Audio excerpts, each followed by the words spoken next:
Esta é uma entrevista que pode acompanhar no próximo domingo, no programa 70x7, pelas 11h30, aqui na RTP2. Para analisar esta iniciativa do Papa Francisco, temos connosco Aura Miguel. Muito boa tarde, Aura. Muito obrigado por estares na nossa companhia. Este consistório que decorre dentro de dias, mas que de alguma forma ele já está a decorrer, iniciou-se hoje à porta fechada, ainda longe das câmaras de televisão. Sim, o consistório é a convocação que o Papa faz aos cardeais do mundo inteiro, portanto, que são os seus conselheiros. E nesta quinta e sexta-feira decorre o consistório à porta fechada mesmo, portanto, com assuntos de agenda para os quais o Papa quer ouvir a opinião dos seus conselheiros e onde já participam os novos cardeais, portanto, os que ainda não foram, fizeram, quer dizer, ainda não receberam nem o barrete, nem o anel, nem a bula, mas que já estão nomeados, portanto são já considerados... Já vão ficar ao corrente parte deste colégio e, portanto, poderão intervir e dar a sua opinião sobre o que se vai passar nestes 2 dias, ou o que se está a passar nestes 2 dias. Depois será o consistório público, assim se chama, que é um momento solene, um momento festivo, em que todos vamos poder acompanhar o que é que se vai passar, quer no sábado de manhã, onde há exatamente um por um a imposição do barrete, do anel, etc., e onde o Papa faz um discurso, e depois na missa de domingo de manhã também. Este consistório à porta fechada, que já decorre, os novos cardeais já serão informados, adjornados das conclusões ou do ritmo de trabalho que há também a nível daquele grupo dos novos cardeais que estão a trabalhar na reforma da Cúria. Os conselheiros diretos do Papa, é verdade. Nestes casos de consistório, digamos assim, à porta fechada, nem sempre é publicada a agenda. Umas vezes sabemos qual é a agenda exatamente, outras não. Recordo que, por exemplo, no último consistório, o Papa decidiu que o tema fosse o próximo sino da família. Portanto, aliás, ele considera o que se passou nesse consistório, em fevereiro passado, importante para este caminho sinodal que ainda decorre. Agora, não foi publicada a agenda, mas sabemos que o Conselho dos seus diretos, enfim, consultores, o chamado C9, esteve reunido no início da semana, mais uma vez, e na agenda está, entre outros assuntos, a questão da reforma da Cúria, portanto, do emagrecimento de todos estes dicastérios, congregações, comissões, conselhos, que está a ser analisado já há mais de um ano. Aliás, são só 2 anos de pontificado, parece que já há muito tempo que o Papa Francisco é Papa, mas ainda nem sequer completou 2 anos, mas o que é certo é que logo no primeiro mês, como nos recordamos, ele nomeou esta comissão de 8 cardeais, ao qual se juntou o secretário de Estado, por isso agora são 9. E começaram pelas partes económicas, dos assuntos económicos talvez mais urgentes e de maior preocupação, onde, entre outras coisas, se mexeu no Banco do Vaticano, se mexeu nas finanças do Vaticano, se criou uma secretaria, uma espécie de Ministério da Economia.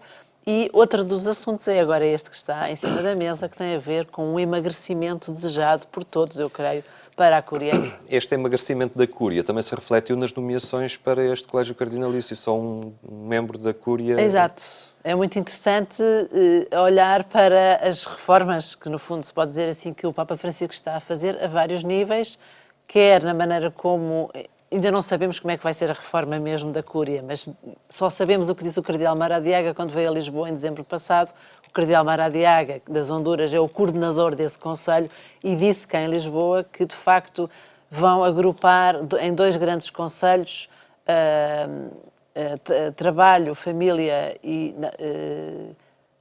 leigos, família e vida, e trabalho, justiça e paz, caridade, justiça e paz, outro. Para, enfim...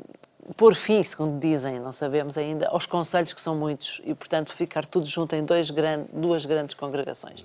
Mas, de qualquer modo, esta decisão de reduzir o número de departamentos, que seria correspondente a secretarias de Estado e ministérios, revela a preocupação do Papa Francisco em pôr os pastores fora das secretárias, quer dizer, pô-los no terreno, com o cheiro das ovelhas, como ele sempre disse, e, portanto, isso tem a ver com uma política de fundo, se podemos já chamar política em sentido lato, uma decisão pastoral de fundo, que é exatamente olhar para os fiéis espalhados pelo mundo, ver qual é a realidade da Igreja nos contextos diferentes dos vários continentes, e por isso aí também se faz outra leitura, que é quais foram os critérios do Papa para nomear cardeais, pastores que se calhar não estávamos à espera.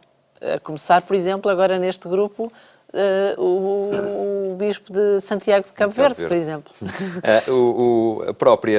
O Colégio Cardinalício começa a mudar também as proveniências, o peso dos diversos continentes. A Europa começa a reduzir o seu peso em função de outras latitudes.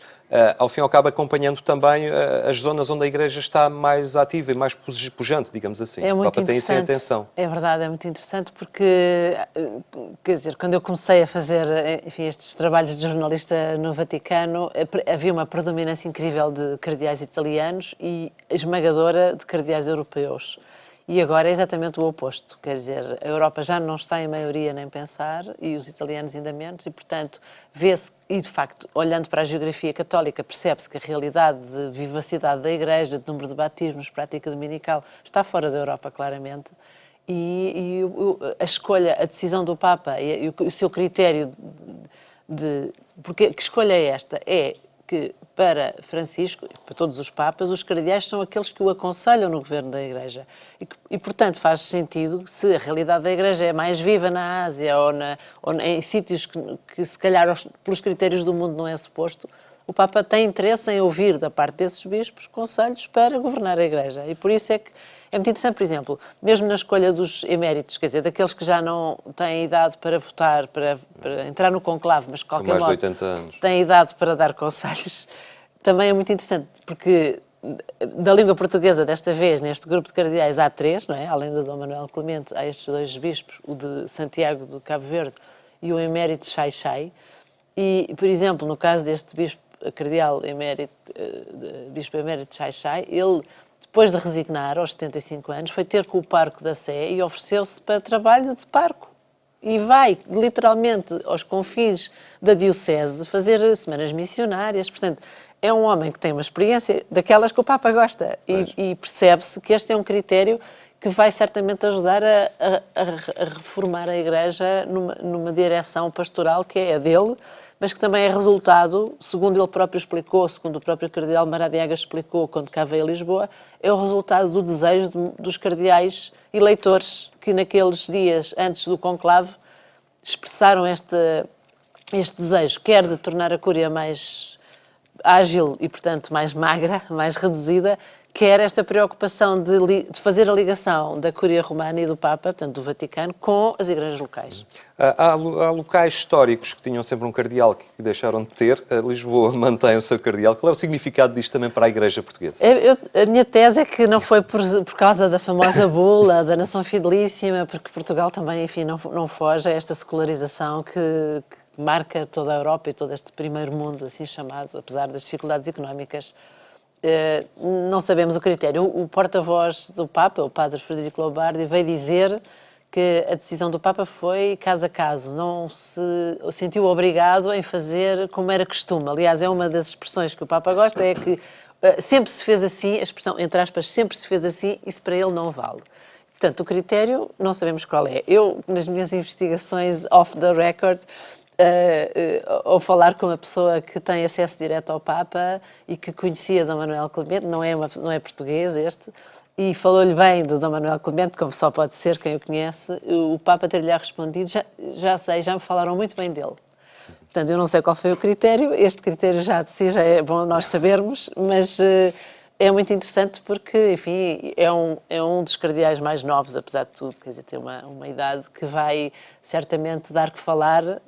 Isto é a minha visão de seguir o Vaticano e a ação dos cardeais, porque representa uma visão da Igreja neste extremo da Europa, que de certo modo é uma periferia da Europa, mas que também que não é um olhar só, digamos assim, lusitano. Neste sentido, Portugal também tem a ver com a África, tem a ver com o Brasil, portanto é todo um universo que eu acho que pode ser muito enriquecedor para o Colégio dos Cardeais, agora trazido por Dom Manuel Clemente. Muito bem, Ora Miguel, muito obrigado por teres partilhado connosco então esta tua leitura deste consistório, um olhar em torno do consistório que neste sábado terá lugar no Vaticano e do qual sairá Cardeal Dom Manuel Clemente.